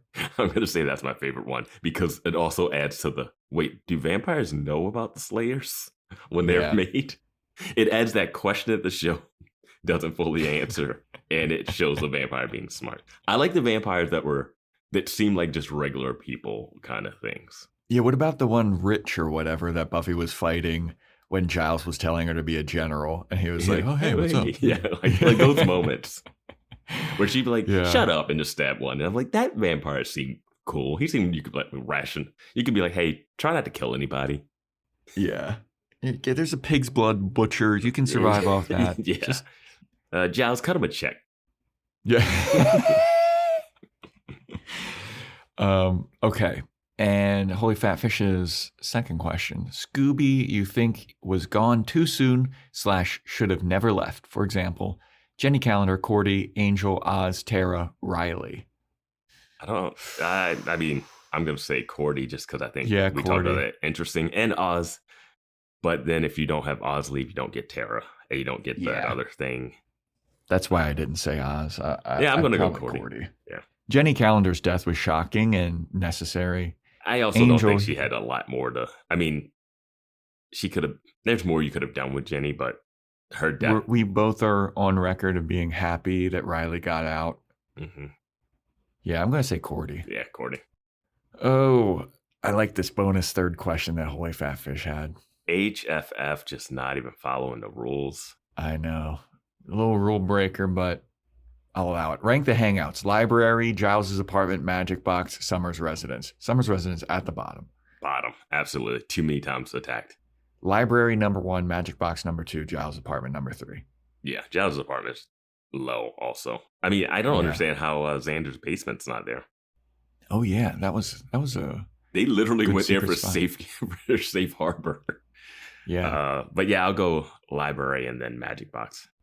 Yeah. All right. Thanks, Holy Fat Fish. You rule-breaking piece of shit. There we go. Okay, next question. What major life changes, if any, have occurred from when you started this podcast till now? Wait, for I've us? undergone a lot of life changes in the last 2.5 years. Man, I feel like shit happened. Definitely. I got a new computer. Yeah. New computer. I quit comedy. I we know voice that you acting. quit. We know that you quit comedy. started doing voice acting, burlesque stuff. None of this has. I mean, learned how to do a Patreon. I never did that before, and how much I fucking hate Patreon now. A little peek behind the curtain. I don't know if you guys understand this, but Patreon, it changes like every month, the user interface. I know I brought this up on Discord, I think, but like, if you're not on Discord, you don't know about this, but like the user interface changes so often and it's so annoying. Remember like when Facebook changed like every month, like they were like, oh, this is for you. Like Patreon's doing the same thing. And like, there's so many changes so often. And it makes things so difficult that you could just like fuck up really easily, like a little thing. Like there was one time where it changed the interface and it made me publish an Angel episode like super early that I was trying to schedule for the release date. And it like let it out and I had to delete it. And I think actually Holy Fat Fish was like, oh, we got the Angel episode early. And I was like, oh, fuck, no. But yeah, learning what kind of a pain in the ass Patreon is, that's definitely a life change that's occurred for me. Yeah, I don't really have too much. I mean, still writing some scripts, writing for The Onion a little bit. Had hernia surgery. You know? Mm-hmm. Yeah. I podcasted with COVID and never mentioned it. I was going to say I had COVID. Not too much big stuff, you know, that I can think of. Yeah. I don't have not a lot of major changes, I don't think. There you go. Yeah, still podcasting. Finished Buffy. Yeah, finished Buffy. Finished Buffy. And we're with Seltzer Kings. That's something. Oh yeah, that's the thing. Right, that's Seltzer Kings, yeah. which we got a lot of. We got some fun and exciting stuff coming up. Yeah, like that Hercules podcast live watch thing. Mm-hmm. That's just the beginning. Yeah, we got a little exciting behind the scenes news that we think that people are going to enjoy. Yeah, we're doing stuff. Yeah, I guess. It's mostly just been like some writing and some podcasting stuff, and yeah. All right, next from our girl, Slither Ann. Oh, Slither Ann. Another one of the providers of these energy drinks. Number 1, rank character deaths by emotional throat punch. Jesse, Jenny, Kendra, Joyce, Tara, Glory, Buffy, Webster, Anya, Halfrek, Warren, etc. Etc. Yeah. You want us to rank every character that's died in 144 episodes and how they affected us? I mean, Jesse's way at the bottom. So far at the bottom that he doesn't even get mentioned in the series anymore. Yeah, like that. If it doesn't affect the characters on the show, it's hard for them to affect.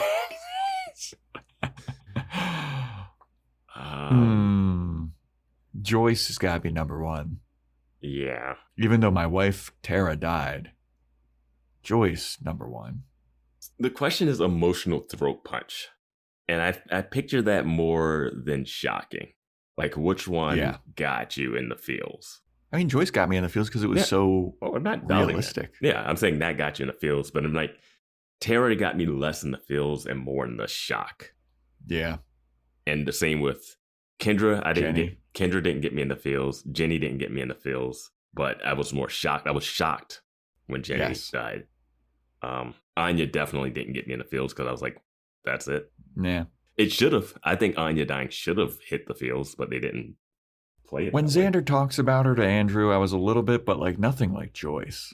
No, I mean, Halfrek, I could not give a fuck about. If Anya had a death scene in Xander's arms and he was like tearing up and trying to make jokes through the tears and stuff, maybe that would have hit harder. But her getting slashed and then just seeing her lying there didn't do it. Helfrich was, I liked the death. I liked the death, but it didn't give me anything. I did weep a little bit for Warren's death. That's the only time I shed a tear.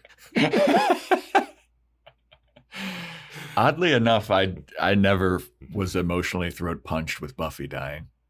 We couldn't be at all.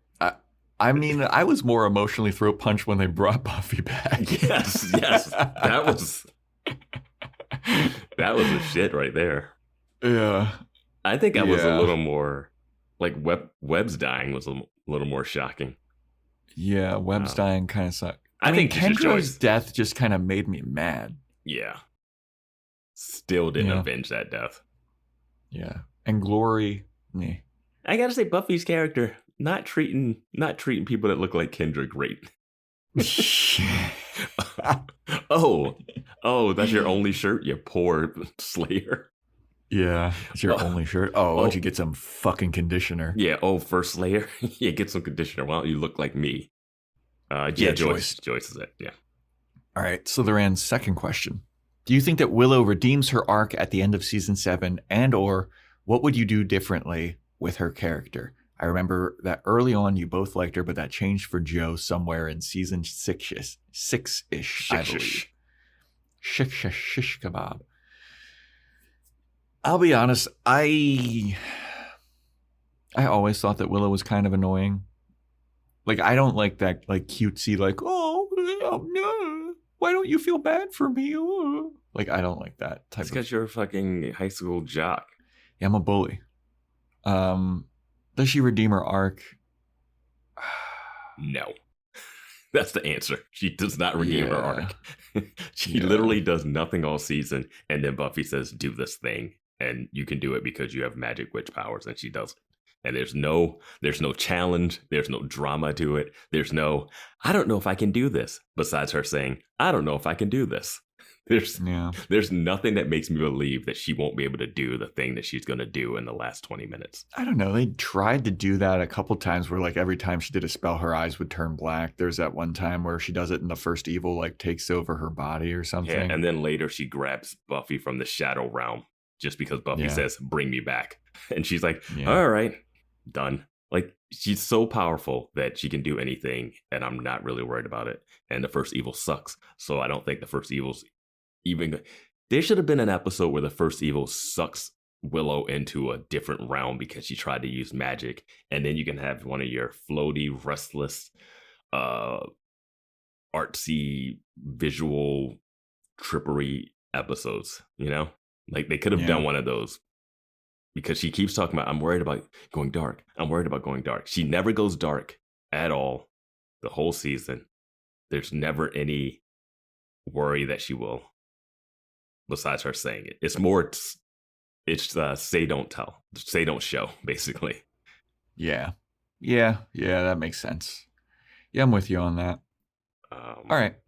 But the other part of the question is, what would you do differently with their character? I would have her finish her rehab. That's what I would have her do. I would have Buffy say, go back to Giles and finish your freaking rehab before you come back here, all right? And we're not picking you up from the airport, even though it's probably like a 5-minute walk from here. Yeah, it's good. That's good. I can't. Here's what I would do with her differently. Make her less annoying. Dress her differently. There we go. Okay. Next question's from Courtney, who understood the BGE reference in the Angel podcast. So we did patreon.com/Boys Watching Buffy. You want to do Boys Watching Angel. All right. Courtney asks, I may have missed this, but where did you guys meet? We met in New York at a bar called the Whiskey Brooklyn, watching Baltimore Ravens football through our mutual friend, Ben Rosen, who's a comedian or was a comedian. And he quit comedy, and he's much more successful than either of us combined. He's very famous on the social medias. That's great. Did I meet you and Ben at the same time? I think I met you guys at the same time there. I don't think I knew Did Ben we? before. I don't think I knew Ben before I knew. I thought that you did. I thought that's how I came to meet. He was like, "Hey, this is Vance." Yeah, I might have met my Whiskey Brooklyn like beginning because I'm really I'm good friends with a bartender from there. Like became really good friends from there. Which I also think like, how did we cross over? How did I cross over from being like just going to the bar to like actually like hanging out? Like he comes to LA, we hang out, we've been working on projects together and stuff. The reason I was always looking for a bar to watch football in New York, and I don't want to go to like a all ball. I never want like going to bars that were all Ravens bars to watch football. Yeah. If the team loses, the bar's vibe is down. If the team wins, it's crazy, and you also get a lot of the same like, oh, I hate this team. This team sucks. That like that like negative fan where you're like, why are you even watching the football game? They hate the players and stuff. So I would try to find bars that just would play the Ravens games because you're in New York. So you got the Jets, you got the Giants, you got all this stuff happening. So I used to go into Manhattan all the time and meet up with some friends from high school and watch the game. But then the L train was down. And I was like, oh yeah, this new bar just opened up and they mentioned that they had football. And we went in there. I went in there with my now wife, then girlfriend. And I walked in, it was kind of dead during the day. Tons of TVs, full screen, and good food. And I was like, this is it. This is the place I'm going to watch the game at. And then I had some other friends in town. Like, I had some friends from like Baltimore that lived in New York at the time, and they had ended up going there too. And I ran into them. I think that's kind of how I ran into you and Ben. It's through another people. It was a trickle down. But then when we you just go into the with bar and you like see someone like in a Ravens shirt or a Ravens jersey, then you go and you walk over and you hope that they're cool. Yeah, and then it's a coin flip. And then it's like, well, I guess I'm just gonna hang out with Joe anyway. No, because like we would watch the football games together at the Whiskey Brooklyn with Ben, and it was like I feel like we all had a good vibe. And then there was a while where Ben was bringing his buddy who was like an uber Ravens fan, and he brought down the vibe hardcore. I remember a friend who bartends there. He was just like, wait, you don't know that guy? I've been like giving you guys discounts on drinks. So I was like, no, that's Ben's friend. I don't know. Yeah. Necessarily. Yeah, that guy fucking sucked. Like he's the guy that you don't go to Ravens bars because that guy is there. He's the guy who's like, oh, these fucking guys. And if they do something good, he's like clapping, let's go. Yeah. Let's go. Yeah. There was this other guy, Tyrell, that we met there. That he was cool. I don't remember Tyrell. Black guy, also a Ravens fan. He would sometimes sit with us. I know his brother was there one time. Like we used to get a booth reserved for us, which was nice. They would save a booth. Yeah, we became like legends there. Yeah, we were regulars. Yeah. But that's how we met. TV that we were looking at, and then I had this flirtatious thing going on with the waitress that always took care of us, and then she never paid any attention to me. And she lives in San Diego now, and I've hung out with her in San Diego and in LA. I've done back when I was doing comedy, I was doing shows in San Diego, and every time I would be doing those, I would let her know. I'd be like, hey, I'm in San Diego. She never came to any of the shows. Oh, shout out Suzanne. My favorite thing about Suzanne is that she would just be like, she'd be working, but then she would just stop and sit in our booth in the middle of her shift. Yeah. That was great. It was good times. I really enjoyed that bar. I still try to get back anytime I'm in New York, which is not often. Haven't been back there since pre-pandemic, but like to stop by there. And then we would just go for froyo because Joe, not a drinker, but definitely a froyoer. Yep. And I would hang out with Ben, and we would go to because he worked at BuzzFeed at the time, and I worked at a place not too far from there, so we would go to lunch, get some prime rib sandwiches from what's that place? I forget, but yeah. Ben got me my first like office job, which set me on the path that I'm on today as a copywriter. So Ben was very influential in my life. as a human being. Yeah. So shout out Ben. And you gave Ben shit for quitting comedy, and look where you are now. Yep. Well, it sucked because Ben was so good at comedy and he was likable. Yeah, but I don't think stand-up was his funny. I think he's funnier outside of stand-up than stand-up. That's what I would say. Fair. But like, I loved his stand-up. And I was like, oh no, man, this sucks that like, number one of my friends is quitting. And number two, like the potential of a good talent. It's like, oh, what a waste.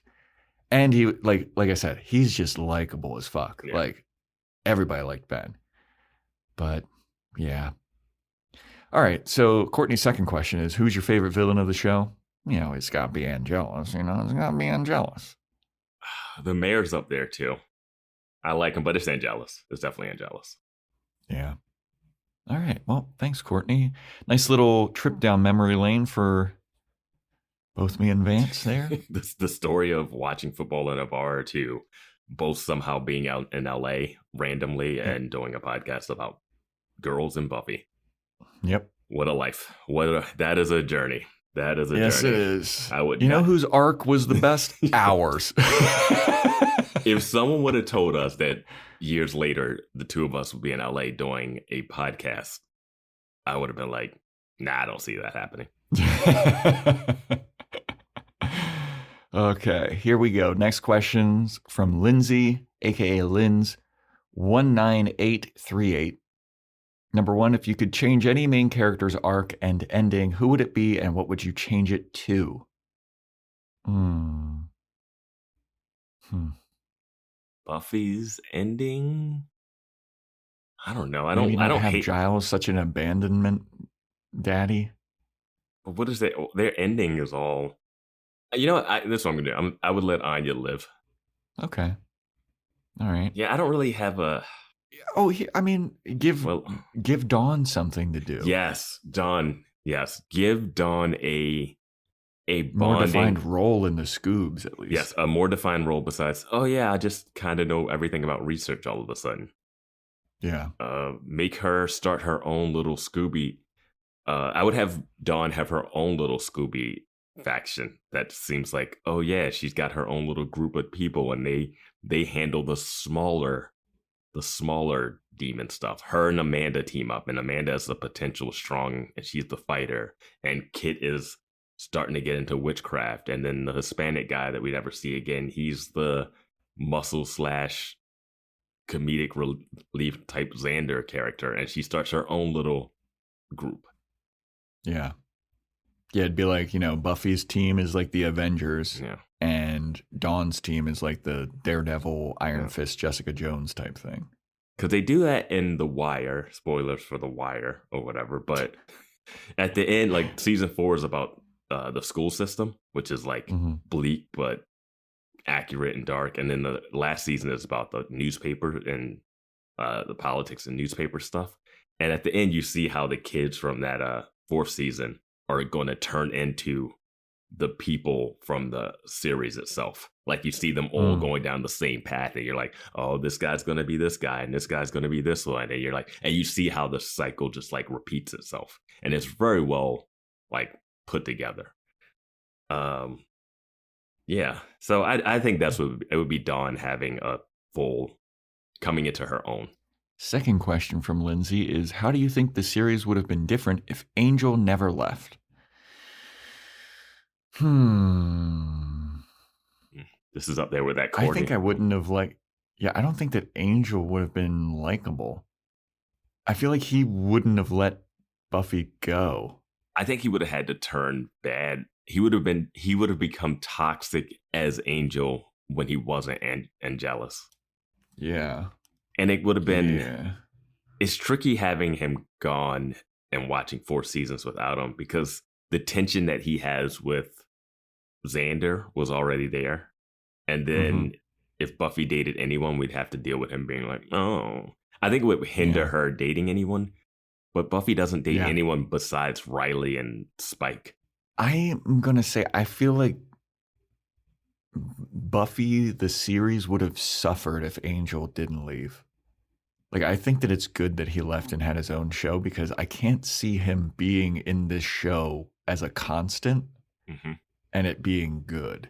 Because he was never a constant, even in this show. He would always like pop up and be a part of stuff. Yeah, and like he was, season 1, he would just show up in an alley and be like, something bad's coming, and then disappear. But even in like season 2 and 3, the stuff with Faith and everything, he's like he's not hanging out with the Scoobies like every day. Yeah. He just doesn't have a full every episode situation, especially after season 2 when he becomes Angelus and he disappears. I think they made the right decision to either get rid of him or spin him off. I think that had to happen. Yeah, I mean, even if Angel didn't get his own spinoff, like he had to go. Yeah. It feels like that. Which I'm curious because I know Joss Whedon didn't necessarily want him to go because they wanted Spike and he had issues with that. So I'd be curious what Joss had planned for Angel. Yeah. I don't know. I can't see it though. Yeah. All right. Next question's coming from Chris. Chris, first, I'd like to thank you for this amazing podcast. Such an incredibly fun journey. Glad to share in your view of the show. Thanks, Chris. Love that.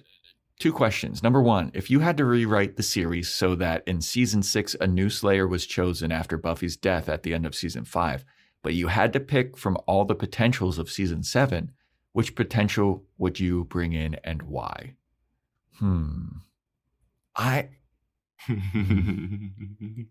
Don't do it, Joe. Don't do it, Joe. I'm going to do it. I'm going to say Rona.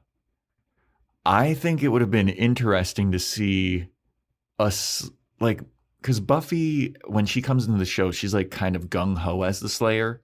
Faith is very gung-ho as the Slayer. Kendra's very gung-ho as the Slayer. Rona was like, I don't want this. I'm terrified. I don't want to be a part of this. It would have been an interesting, like, a reluctant Slayer to see that, like a different type of Slayer that's like, I don't even want to do this, in denial type of thing. I think that could have been interesting. I'm going to say Amanda for the reasons that I answered in a previous question, is that then you could have Dawn with her own personal Slayer friend in high school. And then you could start that group. And then you also have Buffy as a Slayer mentor. So she kind of takes over in a weird Giles way. And she's working in the school. Like now you have your whole season. Like Buffy works in the school. There's a new Slayer. That Slayer is helping things out with Dawn. So Dawn is now integral in that. You can even have tension that Amanda's liking hanging out with Buffy more because they can bond on that. And she's feeling like she's always had insecurities about being a Slayer, you know? So. Yeah, I feel like for me, it was between Amanda and Rona. Amanda's like a fun one, but Rona, I feel like brings something different to the table. I feel like it's just more organic to have Amanda be it than to have Rona come into Sunnydale. Like if someone's already in Sunnydale and they become it, then and it puts her in the high school. But if Rona's there, then if she's coming from out of town, it's like, hey, you know what? Go to Cleveland. There's another Hellmouth and find a Giles, go with her, train her up or something. But I think that's what I would go with that. Yeah. I feel like you can't go Kennedy either because that's Faith all over again. Yeah. And none of the other potentials got enough screen time to get a personality. So I think Annabelle or Chloe. Chloe, you're an idiot. Number 2, what's your favorite running joke / bit from the podcast? Well, I think that somebody else asks this question later on and they do out a list of our bits because I don't remember a bunch of them. We have to be honest with you. A later question. Pick your favorite catch word or phrase from this podcast, not including fry water. We also know you like the show. Yeah. And this is from, they don't mention who it's from, but they list out a bunch of stuff. Yeah. And I was like looking at this and like, God damn. We have. So we got. Yeah, go for it. Yeah. Plant Lady, Specimen 17, Dr. Intern Ben, P-Dubs, Amy the Rat, Who's the Cat, Justice for Kendra, Dawn's Fake, Rat Flakes, Library Jail, Espresso Pumped, One Starbuck Town, Where is the security in the school? What are the invitation rules? What are they doing to Buffy? Why do people live in Sunnydale? What do the neighbors think? Why do we need Slayers? Vampire suck job, probably ball stuff. You haven't even begun to begin, and fuck the Scoobies, and that's not everything. Yeah, the invitation rules, I feel like, are what I'm going to have a people question off. about that on Angel today. I think that's what turned people off from the show. We would be in season 4, season 5 of the podcast, and people would message us being like, do you guys ever figure out the invitation rules? Like, I guess we talked about it so much that people were getting annoyed by it. Mm-hmm. I still stand by they muddy the waters with that Yes. With that Passion episode where he says, where he quotes what's written outside of the school, and Jenny Calendar looks at Angelus like, how did you get in here? Yeah. But then everyone's like, you can get into public places, it's fine. But I'm like, why did they have that exchange? Why did they have that dialogue? Because it sounds cool. It made the invitation rule seems like that sign made it so that he could get inside. Dude, and they muddy the waters even still in season 7 when Spike goes into that guy's house that Buffy kicked out of his house. Like, he just like... That's the considered invitation abandoned? rules. Yeah. Dude, the invitation rules are all over the place, and I'm still having questions about it. But, you know, I guess it does annoy people. It's like, oh, do they ever get over the invitation rules? The show doesn't fucking follow the invitation rules. We were like talking about it didn't take me out of the show. It was just like a thing that I was like, what is it? What is the rule? Yeah. But whatever. What's the question? Favorite bit though? I don't know. Yeah, favorite bit. I mean, Library Jail was fun. Library Jail is great. Probably Ball Stuff continues throughout the entire series. I'm surprised people like P-Dub as much.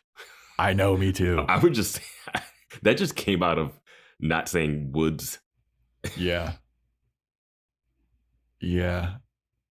And I really did want to know who the cat was. I mean, Rat Flakes was funny just because that was just like a flub of like, I don't know, what do they eat? And that was just funny to me. But I also love One Starbuck Town. We made some fucking merch off of that. Yeah. Yeah. Good I mean, merch. geez, I'm proud of that design for the One Starbuck Town.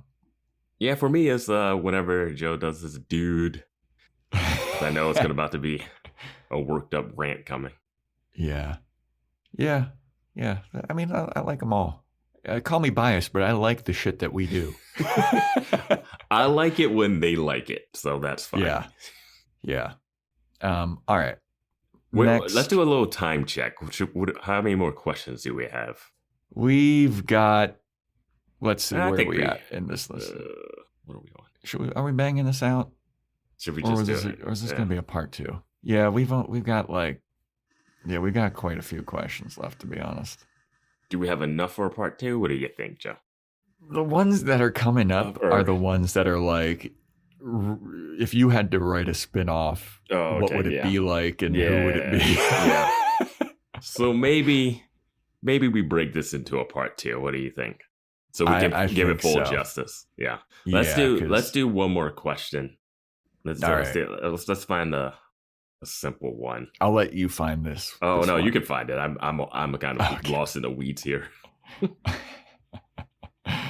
All right. Well, here, this is a second part of the person that listed out all of our bits. Their second question is, knowing what you know about the entire show, what season ender would you say makes the best series finale? And I gotta say, season 3. Season 3, absolutely.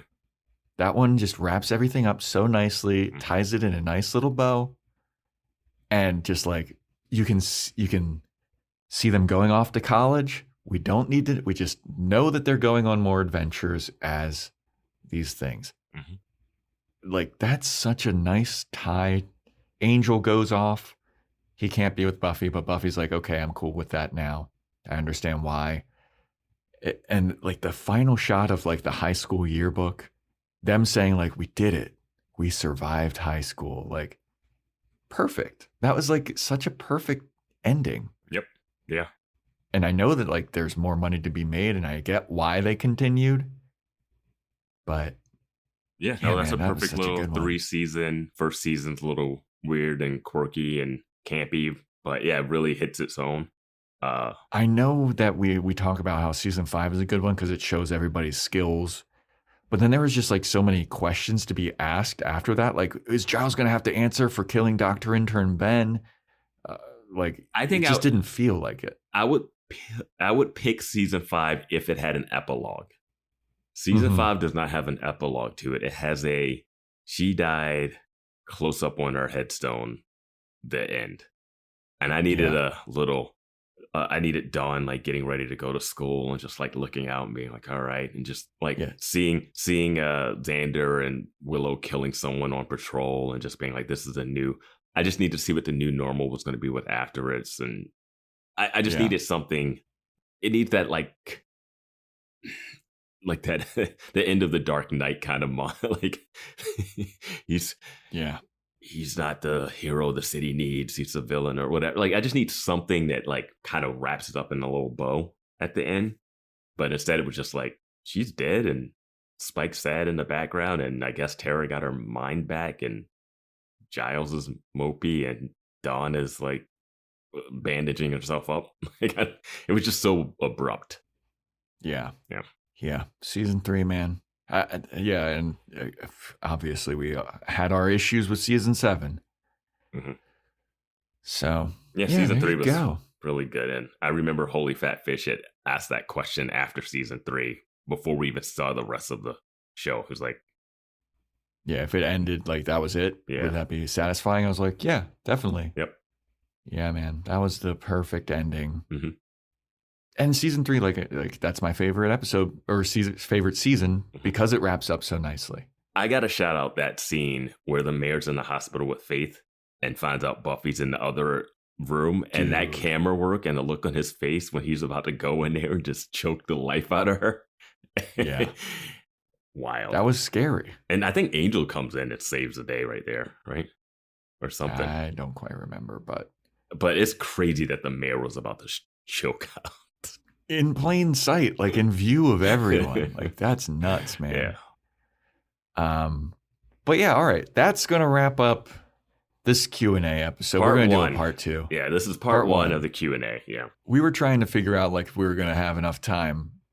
This could have gone on for a long time. Yeah, I'm only worried that we'd end up hitting the 3-hour mark trying to do justice for the answers because we're not doing yes or no. And like I like to pontificate about some of these questions. I want to answer them as thoroughly as possible. Yeah. So we're going to do a part 2 of the Q&A. Yeah. And thanks for listening, everybody. Thanks for your questions. These are like some good fucking questions too, man. I love this. Yeah. So last podcast stuff. What do we do at the end here? Sign up for Patreon, patreon.com/Boys Watching Buffy. We're doing Boys Watching Angel, Boys Watching Movies, Joe/Report/Corner. Join the Discord. Amazon wishlist. You want to get a shout out? Apple Podcast 5-star rating and review. Spotify 5-star ratings. Take a screenshot of it, send it into us, or just send us a nice message or some shit. Who knows? Who cares? Merch, we got it. It exists in the world. Be ready for that Discord live watch along with Hercules happening on Friday, August 23rd, 2024. If you're listening to this past that, you fucked. Yeah, we don't know if it's going to exist after that. If we're going to. Yeah, this is a new thing. We might be doing more of these, but this is our first go at it, and we'll see how it goes. And I wanted to say terrible, this. And if nobody shows up, we're not doing it again. Sorry, but I want to say this is something that we planned out with Marissa L, I believe. Yep, because Marissa L, shout out Marissa L. They guessed the answer to a question for the Patreon movie thing about Summer Catch or something. Yeah, it was like, what do you think the third movie in the Freddie Prinze Jr. trilogy is going to be? Yes. And they guessed Summer Catch, which they were also an extra in too, I believe, or was that someone else? I think so. Yeah. But so we'll be doing Hercules Friday, 23rd, 4 p.m. Pacific, 7 p.m. Eastern. If you're in another time zone, figure it out yourself. So we'll be doing that. Yeah. And that's a wrap for this part 1 of the Q&A. Stay tuned next time for when we do Q&A episode part 2.